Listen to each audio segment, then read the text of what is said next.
Halo teman-teman sekalian, ketemu lagi dengan saya Feni dan sekarang kita sudah ada di part ketiga untuk allocation dan depreciation dari different antara implied value dengan book value ya. Dimana di part ini kita akan membicarakan terkait dengan bagaimana sih kita akan menghitung dan membuat consolidated financial statement, tapi lebih tepatnya kepada jurnalnya doang ya teman-teman. Karena untuk menyusun consolidated financial statementnya saya yakin kalian udah ngerti. Nah, kalau di part sebelumnya itu kita ngomongin cost, di part ini kita akan ngomongin terkait dengan equity method ya. Oke, kalau gitu kita sekarang coba lihat untuk soalnya ya. Di part 1, part 2 kita udah membicarakan terkait dengan bagaimana sih kita akan mengalokasikan dan mendepresiasi ya jika kita mengalokasikan kepada depreciable asset. Lalu akan kita depresiasi additional dari differentnya itu. Nah, kira-kira akan gimana sih accountingnya? Kalau di part kedua saya udah membicarakan bagaimana ketika ada 3 tahun yaitu tahun 2013, 14, dan 2015 dan di tahun-tahun tersebut ternyata ada different pada depreciable asset ya, ada inventory dan juga ada equipment. Inventory sih sebenarnya nggak depreciable, cuma yang equipmentnya yang depreciable. Jadi nanti mungkin boleh diperhatikan. Nah di sini yang part ketiga ini sebagai additional ya, sebagai additional karena sebenarnya di buku advance accountingnya ada, cuma di PPT-nya nggak ada gitu ya teman-teman. Jadi saya akan coba jelaskan, saya merangkum sedikit terkait dengan apa sih perbedaannya antara cost equity, partial equity dan juga complete equity. Jadi di sini akan ada 2 metode equity yang akan saya bahas, yaitu adalah partial equity dan juga complete equity ya. Oke, sekarang kita coba lihat soal ini ya, soal yang ada di depan kalian ini. Coba kita lihat bersama kira-kira apa aja sih yang harus kita perhatikan dan bagaimana ketika kita akan menggunakan depreciable asset pada equity method ya. Di sini ada P Company yang mengakuisisi 80% dari kepemilikannya CS Company pada tanggal 1 Januari 2020 dengan harga 2.200.000 ya, di mana common stocknya itu adalah 1.500.000 ditambah return earning 500.000. Berarti yang pertama harus kita hitung seperti biasa itu adalah implied value 2.200.000 kita bagi dengan 80%. Lalu kita akan hitung juga book value-nya dari 1.500.000 ditambah dengan 500.000. Nah, sebenarnya di sini udah dihitungin sih ya terkait dengan hal ini. Ya, jadi di sini kita akan pakai equity partial dulu, partial equity method. Nanti baru di kedua kita akan lihat bagaimana ketika complete equity method. Nah, sebenarnya di sini udah dihitungin teman-teman. Ini implied value ya. Lalu ini book value-nya. Different-nya kita akan dapat sebesar 750. Jadi kalau misalnya kan kalian mau hitung silahkan boleh dihitung. Tapi di sini sebenarnya udah dikasih tahu informasinya bahwa different-nya itu adalah sebesar 750.000 ya. Lalu different-nya ini termasuk dalamnya adalah yang pertama itu adalah inventory. Inventory itu adalah sebesar 50.000. Lalu ada equipment untuk 10 tahun sebesar 300.000. Lalu ada land sebesar 150.000 dan terakhir ada goodwill.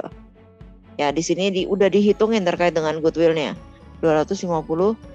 Kalau belum nanti kita hitung. Harusnya ini di totalnya adalah 750.000 ya, sebesar dengan nilai different-nya 50 tambah 300, 350 tambah 150, 500 tambah 250, 750.000 ya. Lalu CS Company ini pada tahun 2020 melaporkan net income sebesar 125.000 dan mendeklar dividen sebesar 20.000. Lalu pada tahun tersebut dia mereview ternyata goodwill nilainya itu adalah 255. Goodwill kita adalah 250. Berarti ini no impair. Kenapa? Karena ternyata nilai pasarnya itu dari goodwill tersebut lebih besar dibandingkan nilai goodwill kita. Ya, jadi kalau misalnya fair value-nya lebih besar berarti kita tidak harus impair. Oke, di tahun kedua kita ngomongin 2 tahun aja ya, tapi di sini kita hanya ngomongin terkait dengan jurnalnya aja. Kita nggak akan ngelihat worksheet. Saya berasumsi bahwa kalian udah ngerti cara masukin worksheetnya. Ya, kalau misalnya kalian belum paham, mungkin kalian boleh perhatikan di chapter 4 dan juga di part 2 dari chapter 5 ini ya. Nah, di tahun 2021 net income-nya adalah sebesar 140.000 dan dividen declare-nya adalah 60.000. Dan di tahun 2021 ini direview bahwa goodwill ternyata nilainya adalah 230. Berarti di sini ada impair nih. Impair sebesar 20.000. Nah, untuk 2022 kita nggak akan ngomongin dulu ya. Jadi kita hanya akan ngomongin untuk tahun 2020 dan 2021. Nah, sekarang kita lihat jurnalnya nih. Ya, sebenarnya ini udah jurnal jadi sih ya. Nah, jurnalnya untuk tahun 2020 ini sebelum kita bikin eliminasi ya. Ini jurnal sebelum eliminasi. Sebelum eliminasi dan alokasi. Ya, jadi ini jurnal pertamanya. Yang pertama ini adalah terkait dengan jurnal investment. Ini pembelian investasinya ya. Kita beli investasi di 2.200.000. Oke, kita catat pengurangan pada cash. Asumsi dia pakai cash. Kalau misalnya dia pakainya itu adalah common stock, berarti kita akan catat common stocknya ya, sama other comprehensive other contributed capital ya. Lalu di sini adalah terkait dengan dividen ya. Dividen ketika kita menggunakan equity method dan kita mendapatkan dividen, pasti investment kita akan berkurang. Ya, di sini berkurang. Oke, karena kita dapat cash ya. Lalu yang ketiga ini adalah terkait dengan income. Income from sub. Ya, income from subsidiary. Ditulisnya sebagai equity in subsidiary income. Equity kita, investment kita bertambah. Income kita juga bertambah. Ya, sebesar 100.000. Nah, angkanya dari mana? 125 net income di tahun 2020 dikali dengan 80%. Ini juga sama, dividen declare di tahun 2020 dikali dengan 80%. Kepemilikan kita aja. NCI nanti akan kita alokasikan ketika kita buat work paper atau kertas kerjanya ya. Nah, ini untuk tahun 2021. Tadi adalah jurnal sebelum eliminasi tahun 2020 ya. Nah, saya asumsikan mestinya sampai di sini kalian ngerti dulu ya. Oke, lalu ini sama, ini adalah untuk dividen sebesar dari 60.000 yang sudah dideklar sama subsidiary, sama si S company, dikali 80%, dan ini adalah untuk equity income. Equity income from sub. Kurang lebih sama sih sebenarnya, income from sub atau equity income from sub. Oke, kita samain aja ya. Itu adalah dari 140.000 net income-nya si subsidiary dikali dengan 80%. Investment kita bertambah di debit dan kita ada penambahan equity in subsidiary di kredit. Ya, ini adalah sebelum eliminasi. Nah, setelah eliminasi gimana? Nah, sebenarnya ini urutannya agak sedikit berbeda ya, teman-teman. Jadi saya mungkin bahas dari jurnal pertama dulu yang kita sudah pakai selama ini. Ya, jadi ini jurnal 3 yang seharusnya merupakan jurnal 1. Ketika kita pakai equity method, teman-teman, yang pertama harus kita lakukan adalah kita mengkurangkan. Kita membuat posisi dari investment kita adalah sebesar dari harga akuisisi. Ya, kan kalau misalnya kalian lihat di sini, ini sudah tidak lagi senilai harga akuisisi nih, teman-teman. Ya, kalau kita lihat di sini mungkin saya bikin coret-coretan di sini kali ya. Awalnya kita punya 2.200.000. Lalu kita ada pengurangan 16.000. Ya, lalu kita ada penambahan 100.000. Pasti nilai ini udah berubah, bukan lagi 2.200.000, tapi menjadi 2.284.000. Sehingga kita yang pertama harus kita lakukan sebelum kita melakukan eliminasi terkait dengan investasinya adalah kita membalik supaya posisi investasi kita yang tadinya udah berubah dari 2.200.000 menjadi 2.284.000 kembali menjadi 2.200.000. Kita akan membalik untuk posisi dari equity income dan juga dividend declare. Di sini dipisah dua jurnal ya. Ini ada yang 3A dan 3B. Tapi sebenarnya kita bisa bikin jadi satu jurnal. Ini yang biasanya kita lakukan. Equity income sebesar 100.000. Lalu ada dividen sebesar 16.000. Lalu ada investment in sub sebesar 84.000. Ya. Ini kurang lebih sih jurnalnya udah pernah saya bahas ya untuk jurnal ini. 16.000. Jadi ini debit, kredit. Ya teman-teman, ini udah pernah saya bahas di chapter 4. Oke. Nah, setelah ini kita lakukan, kita sudah membalikan nih posisi dari yang sudah terefek dari net income dan juga dividen. Kita mulai dengan jurnal kedua. Jurnal kedua itu adalah terkait dengan jurnal eliminasi, ya. Jurnal eliminasi investment. Kita akan catat return earning di awal sebesar 500.000, lalu common stock di awal sebesar 1.500.000. Kita balikan posisinya yang harusnya dari di kredit kita debitkan supaya hasilnya nanti 0, ya. Lalu kita ada different 750, ini udah dihitung di awal ya teman-teman. Lalu investment yang akan kita kurangkan yaitu adalah sebesar 2.200.000 dan NCI adalah sebesar 550.000. Nah, mungkin kalian bisa hitung nih dengan cara 2.200.000. Nah, kalian bisa hitung ya sebenarnya nilai dari non controlling interestnya itu adalah dari implied value dikali sama persentase kepemilikan NCI. Dimana kalau hitung-hitungan angkanya itu adalah dari 2.200.000 kita bagi dulu 80%. Ini dapat implied value kan ya, baru kita kali dengan 20%. Harusnya sih dapat 550 ya teman-teman ya. Nah, setelah kita sudah mengeliminasi nilai investasi, kita akan masuk ke dalam alokasi dari different ya. Di atas sih sebenarnya udah dikasih tahu. Alokasi different itu adalah inventory sebesar 50.000, equipment sebesar 300.000 dengan remaining life atau umur sisa sebesar 10 tahun, land 150.000, goodwill 250, total adalah 750. Dan ingat inventory kita catatnya bukan inventory tapi cost of goods sold ya sebesar 50.000. Equipment ya kita tetap catat equipment secara net ya, di sini masih belum ada accumulated. Nanti kita bahas di part keempat ya. Lalu ada land dan ada goodwill ya, sehingga kita bisa menghilangkan nilai different ya. Jadi different itu nanti di consolidated financial statement akan muncul 0 ya. Nah, ini kurang lebih sama sih dengan yang cost ya. Untuk bagian HP ini sama. Lalu ada jurnal, ini jurnal 2 ya. Jurnal 2, ini jurnal 3. Lalu ini jurnal 4. Ya, kurang lebih sama seperti yang tadi. Jurnal 4 kita akan menghitung depreciation expense untuk 1 tahun sebesar 300.000 dibagi 10. 30.000 dan kita akan mengurangkan nilai equipmentnya 30.000. Nah, kalau mau kita gabung seperti tadi bisa ya teman-teman, kalian tinggal gabungin aja. Kalian mungkin boleh lihat contohnya di part kedua ya teman-teman ya. Lalu kita lihat untuk tahun keduanya ya, tahun kedua sama teman-teman. Di sini yang pertama kita lakukan adalah kita akan mengeliminasi ya. Di sini ini jurnal satunya ya teman-teman.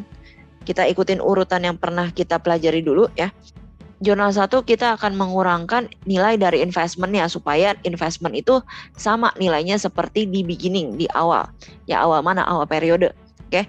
Nah, di sini kita akan menghapus equity income ya sebesar 112.000, yaitu adalah dari net income tahun 2021 dikali dengan 80% ya. Lalu ini dividen declare, ini adalah dari dividen tahun 2021 dikali juga dengan 80%. Ya mungkin angkanya bisa kamu lihat lagi ya informasi di awal. Di sini kita sudah ketahui angka-angkanya. Jadi kalian mungkin kalau misalnya mau hitung-hitung supaya lebih ngerti angkanya dari mana, boleh kalian lihat lagi data-datanya, boleh kalian bikin coret-coretan lalu dikasih notes ya. Dan selisihnya adalah 64.000, yaitu adalah dari 112.000 dikurang dengan 48.000 ya. Nah, kita akan mengeliminasi nilai investmentnya atau kita kurangkan dulu nilai investmentnya sebesar 64.000. Oke, sekarang kita coba lihat untuk jurnal kedua. Ini jurnal 2 ya teman-teman. Di sini jurnal 1, tapi yang seperti yang kita pernah pelajari ini adalah jurnal 2 untuk eliminasi dari investment. Nah, di jurnal kedua ini kita akan mengeliminasi nilai investasi. Oke, kita mulai dari return earning-nya itu udah berubah ya teman-teman. Dari yang awalnya itu adalah 500.000 sebelumnya ya. Lalu kan ada net income tuh. Kita lihat dulu ya net income-nya kira-kira berapa ya sebelum kita hitung. Net income untuk tahun 2020 adalah 125 dan untuk dividennya adalah 20.000. Berarti nanti selisihnya kurang lebih 105.000 ya. Selisihnya itu adalah dari 125.000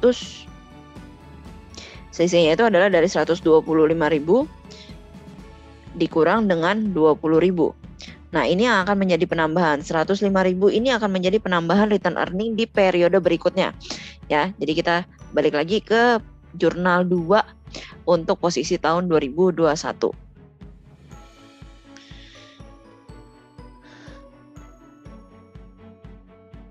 Oke, jurnal 2 di tahun 2021 ini ada return earning-nya. Ini adalah dari 500.000 ditambah 105 yang tadi kita udah dihitung sebelumnya nih barusan. Ya, itu adalah 605.000. Untuk common stock itu akan selalu sama, different juga akan selalu sama. Nah, NCI dan investment ini yang berubah. Investment ini adalah dari 2.200.000 ditambah dengan 125.000 dikali 80% dikurang dengan ini ditambah ya teman-teman, ini ditambah, ini dikurang sebesar dengan 20.000 dikali 80%. Atau sebenarnya tadi kita udah hitung ya, coba kita lihat ya. Nah, ini ya angka 2.280.000 dapatnya dari sini teman-teman ya. Nih angkanya. Oke. Tadi kita udah bahas sebelumnya. Jadi ini adalah penambahan di periode 2020 yang kita eliminasi dulu di 2020. Tapi kan nilai tercatatnya emang sudah 2.280.000. Di tahun 2021 ada penambahan lagi, tapi kita hapus lagi penambahan tersebut. Sehingga kita hanya munculkan yang 2.280.000 ini ya. Oke, kita lanjut. Nah, NCI sekarang NCI ya. NCI-nya dari mana sih? Nah, nih.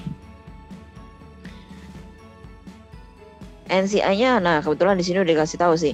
550 ini hitung-hitungan yang di awal. Ini dari implied value dikali dengan 20%. Nah, di sini implied value-nya saya nggak hitung dulu. Ya, jadi tidak ada angka implied value-nya.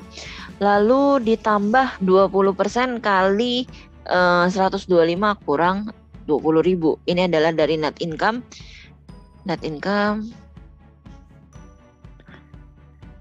dan dividen tahun 2020 ya. Nah, ini hitung-hitungannya teman-teman ya. Oke, kita lanjut. Ini jurnal 2 sudah beres. Nah, sekarang jurnal 3. Jurnal 3.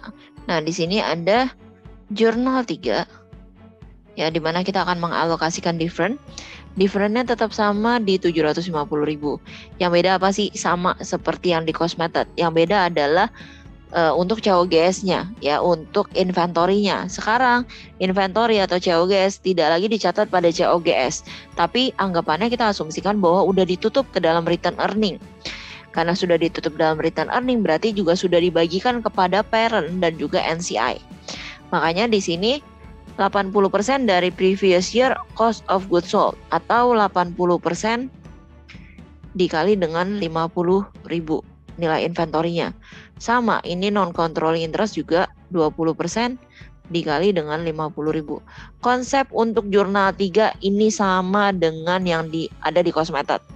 Ya, equipment kita akan tetap catat 300.000, land 150, goodwill 250. Kenapa? Goodwill belum ada impairment. Ya, lalu di jurnal 4.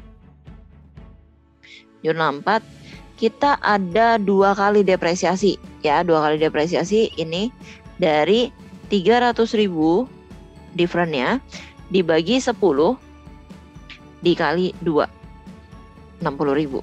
Tapi yang menjadi depreciation expense tahun ini hanya 1 doang. Ya, 30 aja.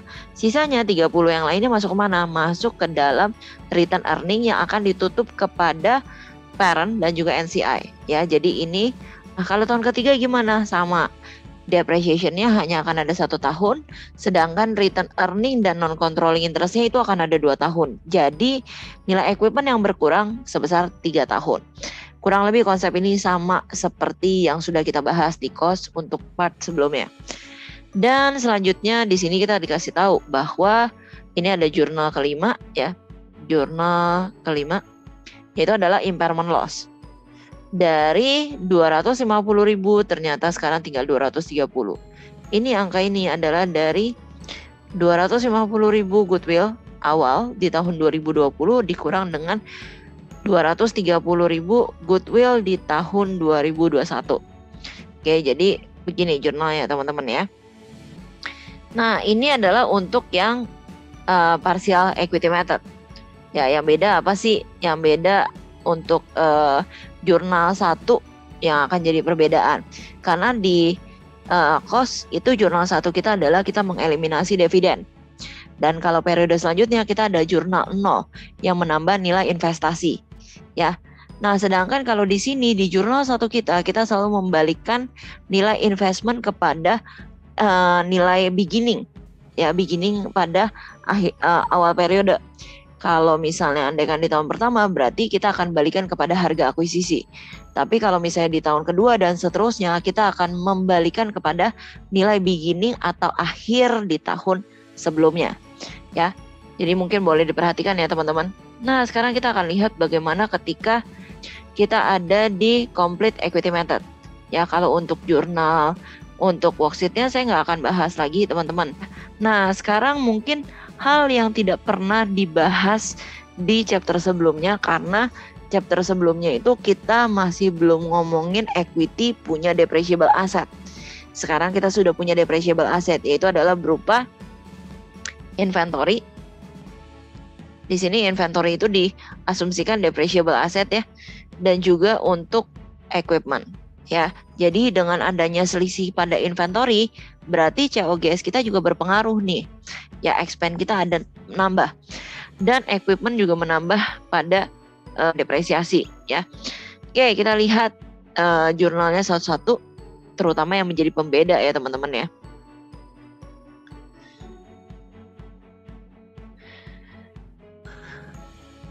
Nah, yang akan jadi perbedaan itu adalah dari jurnal 4 ini. Nah, nanti kita lihat jurnal 4 itu maksudnya gimana sih. Yang pertama, jurnal 1 itu adalah terkait dengan pembelian investasi. Ini sama ya dengan yang sebelumnya. Yang kedua itu adalah untuk dividen. Ini juga sama dengan yang sebelumnya. Dan yang ketiga itu adalah untuk equity income. Ya. Nah, lalu yang keempat ini adalah pengurangan equity income.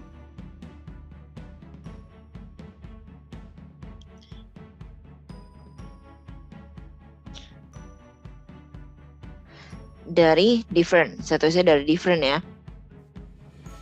Nah, tapi nggak semua different ya teman-teman. Di sini yang depreciable asset, amortizable asset, atau yang berpengaruh terhadap penambahan dari expense-nya si perusahaan subsidiary ya.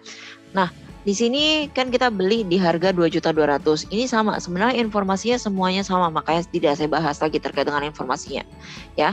Lalu kita dapat dividen di tahun 2020 itu adalah dibagikan 20.000, kita hanya akan ambil 80%-nya. Net income juga kita punya 125.000, kita akan ambil 80%-nya. Ya, jadi angka untuk jurnal 1, 2, 3 ini sama seperti yang sebelumnya. Nah, hanya di jurnal 4 ini yang berbeda. Jurnal 4 ini kita akan mengurangi nilai equity income yang kita peroleh. Jadi anggapannya kan kita peroleh 100.000 nih. Ya, ternyata dari 100.000 ini ada pengurangan lagi, yaitu adalah sebesar 64.000. Kenapa dikurangin? Karena ternyata ada additional expense. Dari apa? Dari yang pertama itu adalah equipment, ya depreciation equipment, dan yang kedua adalah inventory.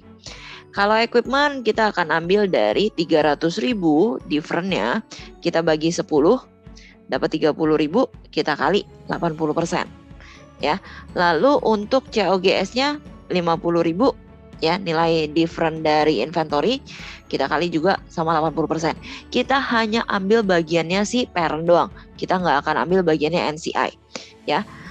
Nah, jadi kita akan mengalami pengurangan sebesar 64.000. Jadi ada perbedaan untuk nilai investmentnya. Investment, kalau tadi kita hitung nilai investment di tahun 2020 itu adalah 2.200.000 ditambah dengan 100.000 dikurang dengan 16.000. Hasilnya adalah 2.284.000. Ya, ini adalah yang tadi pakai partial equity method. Nah, kalau sekarang kita akan hitung investment itu adalah sebesar 2.200.000 ditambah dengan 100.000 dikurang dengan dividen 16.000. Ini kelebihan 0 ya. Oke. Lalu dikurang lagi dengan 64.000. Jadi total investment adalah 2.220.000. Ya, ini adalah nilai investment di tahun 2020 dengan menggunakan complete equity method.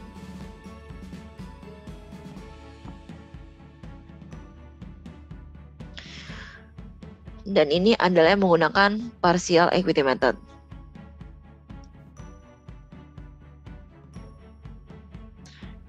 Ya. Nah, sekarang kita sebelum kita lihat dulu ya untuk tahun 2021-nya. Sebenarnya kurang lebih sama sih teman-teman. Ya, cuma dia nggak ada nilai investment aja.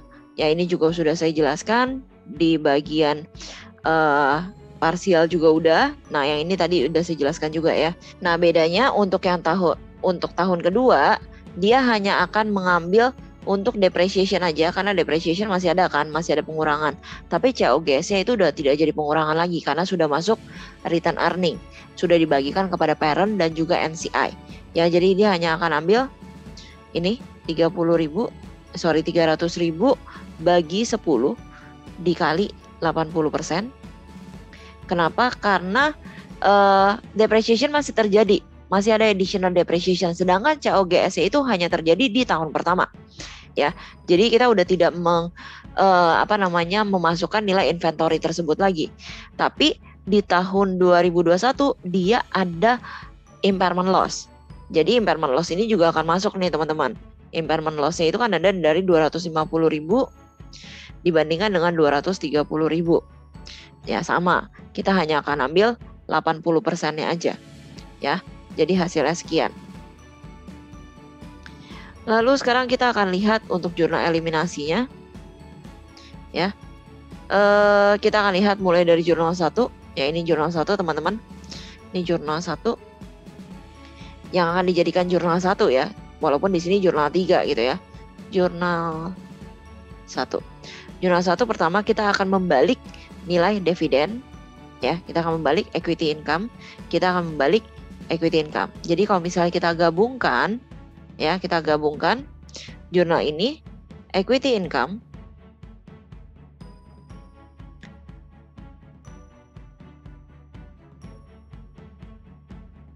kita tulis yang sama aja ya dengan yang atas ya. Equity in subsidiary income. Tulisannya cek banget. Income sebesar, ini tulisan hitung-hitungan di sini, 100.000 dikurang dengan 64.000. Lalu ada dividen declare, dan ada investment in sub ya. Nah, equity income-nya adalah 36.000, lalu dividennya adalah 16.000, dan untuk subsidiary-nya itu adalah 20.000. Jadi pengurangannya 20.000. Ya, ini adalah jurnal 1. Jadi bedanya adalah equity income-nya ini ada 2 posisi. Ya. Karena kita ada penambahan lagi. Nah ini untuk jurnal 2, jurnal 3, Dan jurnal 4 ini sebenarnya sama seperti yang tadi, yang di equity parsial. Jadi saya tidak bahas lagi ya. Nah, lalu sekarang kita lihat untuk tahun setelah tahun pertama. Dan sekarang kita akan masuk ke tahun kedua untuk complete equity method. Nah, di sini teman-teman kita harus hati-hati ya. Coba kita lihat yang di sini agak sedikit berbeda nih antara parsial dengan equity method ya. Kalau tadi untuk tahun pertama kayaknya equity parsial sama complete equity itu kurang lebih sama ya. Nah, sekarang ada sedikit perbedaan nih. Kita lihat ya sama-sama ya. Oke, kita bahas sama-sama ya terkait dengan jurnal eliminasinya. Kalau jurnal sebelum eliminasi, sepertinya saya sudah bahas di awal ya. Nah, di sini yang akan berubah itu adalah nilai return earning, itu yang pertama ya, return earningnya. Return earning akan berubah senilai dari awal itu kan 500.000 ya. Ini kurang lebih sih sama nih account ini. Ditambah dengan 125 keuntungan di tahun 2020, terus itu dikurang dengan 20.000 dividen di tahun 2020 ya. Nah, common stock, capital stock itu sama, different juga akan sama, investment. Ini nilainya sedikit beda. Tadi kan harusnya kita hitung 2.220 ya. Nah, tapi itu yang 64.000 yang bilang ini adalah merupakan penurunan income karena adanya different yang bisa mengurangi income ya, seperti adanya inventory karena dia akan menambah COGS dan juga equipment karena akan menambah depreciation expense. Nah, ini ada di jurnal 4 ketika sebelum eliminasi ya. Nah, tapi kita tidak mencatat angka 2.220 ini. Kenapa? Karena 64 ini kita sudah anggap dia kita keluarkan. Ya, kita keluarkan dulu lah ya. Tapi nanti ketika di jurnal ke selanjutnya kita akan membahas soal ini lagi ya. Nah, kita akan masukkan senilai dari ini awalnya kan dia 2 juta ya. 2 juta lalu ditambahkan dengan 84.000 ya, tambah 84.000. Nah, 84.000 ini saya udah jelaskan sebelumnya, ini adalah dari net income dikali sama 80%, terus diminus sama dividen dikali sama 80% ya. Nanti coba kalian lihat angkanya, saya udah pernah jelasin sebelumnya. Terus NCI juga kurang lebih sama, 550 awalnya, lalu kita tambah dengan 20% dikali dengan 125.000 kurang 20.000, dapat 571. Nah, ini ya teman-teman, ini 64 untuk sementara di jurnal yang kedua ini jurnal 2 ya. Jurnal 2. Di jurnal 2 ini kita keluarkan dulu. Kenapa? Karena nanti kita akan masukkan ke dalam jurnal 3. Jurnal 3, jurnal 4 ya. Kita akan masukkan ke dalam jurnal 3 dan jurnal 4. Mana sih? Maksudnya gimana? Nah, gini. Ini pertama, ini kan jurnal 3. Jurnal 3 terkait dengan alokasi. Alokasi different. Ya. Nah, ini teman-teman bedanya. Kalau misalnya andaikan parsial equity, ketika kita merubah COGS, ini kan COGS nih ya, yang awalnya dari 50.000 kita rubah jadi masuk ke return earning kalau di parsial. Nah, kalau sekarang di complete equity method dia akan masuk ke dalam investment in company, INS company, berupa penambahan anggapannya ya, penambahan 40.000. Oke, ini dari mana? Dari 50.000 dikali dengan 80%. Lalu ini dari 50.000 dikali dengan 80%. Nah, jurnal account ini nih teman-teman yang beda. Kalau sebelumnya di parsial itu yang muncul adalah return earning. Kalau sekarang complete method dia akan muncul itu adalah investment in S company. Ya, jadi ini yang akan berbeda. Nah, nanti kalian ke depan-depannya kalau misalnya ada expense yang additional expense, lalu ketika ada additional expense dia di tahun berikutnya yang dimana dia udah masuk ke RE untuk parsial, berarti di complete method dia akan masuk ke investment ya. Nah, non controlling interest kurang lebih sama. Equipmentnya ini masih dicatat 300.000, lainnya 150, goodwill 250. Ini kurang lebih masih sama dengan yang lain, hanya yang menjadi highlight adalah terkait dengan ini ya. Jadi jangan sampai salah masukin ya. Untuk complete equity method ketika sudah ditutup, dia tidak akan masuk ke RE, tapi dia masuk ke nilai investasi CS-nya. Ya. Nah, sekarang kita lanjut ke jurnal 4. Nah, jadi ini saya agak kebalik ya ngebahasnya, karena jurnal 1-nya di bawah. Ya, jurnal 4. Nah, jurnal 4 ini sebenarnya kan kita masukin depresiasi, ya nggak sih? Penambahan depresiasi yang 2 tahun. Ini adalah dari 300.000 dibagi 10 dikali 2, ya. Dapat angka 60.000. 60.000 ini untuk tahun berjalan itu adalah 30.000 tahun berjalan. Nah, tahun sebelumnya kita sudah pernah ada catat 30.000 juga, namun sudah ditutup. Ya, sama. Kalau kemarin ketika kita sudah menutup tambahan expand di tahun sebelumnya, berarti kita akan masukin ke dalam RE. Nah, tapi kalau di sini karena ini complete method ya, dia akan masukin ke dalam investment in S. Ya, kita masukin berarti ini adalah dari 30.000 dikali dengan 80%. Ya, non controlling interest juga sama. Nah, tapi kalau non controlling interest kayak di partial dan di complete itu sama. Ya. Itu adalah sebesar dari 30.000 dikali dengan 20%. Ya, ini dikali dengan 20%. Untuk yang lainnya kurang lebih sama. Hanya ini yang jadi highlight ya teman-teman ya. Ini. Nah, saya kasih bintang. Oke. Lalu untuk jurnal impairment loss, ini jurnal 5 ya, di sini untuk sementara jurnal 5. Impairment loss itu kurang lebih sama untuk parsial dan complete sama. Ya, kecuali nanti kalau misalnya udah di tahun berikutnya, karena kalau di tahun berikutnya berarti impairment loss-nya juga udah kita tutup nih ke dalam return earning. Kalau di parsial, kalau misalnya andaikan di complete berarti dia akan ditutup kepada investment dan NCI masing-masingnya ya. Oke, ini adalah jurnal 2, 3, 4. Nah, sekarang kita bahas jurnal 1. Nah, sekarang kita akan bahas jurnal 1. Jurnal 1. Nah, jurnal 1 sih sebenarnya kurang lebih sama ya teman-teman ya. Ini adalah dari net income dikali dengan 80%. Oke, yang pertama. Lalu dikurang dengan depreciation plus impairment loss dikali dengan 80% juga ya. Jadi dikurangin. Yang net income-nya kita dikurangin lagi dengan tambahan depreciation, tambahan expand ya. Nah, lalu ini dividen declare dapatnya dari dividen kali dengan 80%. Lalu ini adalah selisihnya. Selisih antara equity income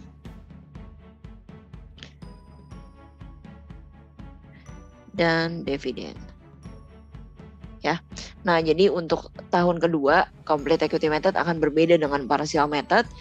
Sekali lagi saya highlight, yang berbeda apa sih? Berbeda itu adalah kalau misalnya sebelumnya di partial kita akan menutup kepada RE dari si parent, tapi kalau di sini kita akan menambahkan nilai investmentnya. Ya.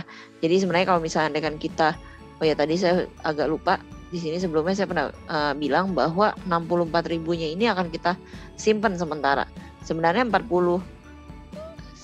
64.000 ini itu merupakan dari 40.000 ya. 40.000 ditambah dengan ini yang di jurnal 3 ya, 40.000 di jurnal 3 ditambah dengan 24.000 yang ada di jurnal 4 ya. Ditambah 24.000 dari jurnal 4. Hasilnya adalah 64.000. Sebenarnya sama aja ya. Oke, nah jadi untuk tahun kedua seperti itu ya teman-teman ya. Jadi mungkin boleh tolong diperhatikan. Oke. Jadi kurang lebih teman-teman kayak gitu untuk pembahasan di part ketiga ini. Nanti kita akan lanjut ke part keempat untuk menyelesaikan materi dari chapter 5 ini. Jadi di situ akan kita bahas beberapa topik ya. Jadi teman-teman thank you untuk attention-nya dalam part ini. Dan kita akan ketemu di part keempat dari chapter 5 ini. Oke, thank you teman-teman sekalian and see you next part. Bye-bye.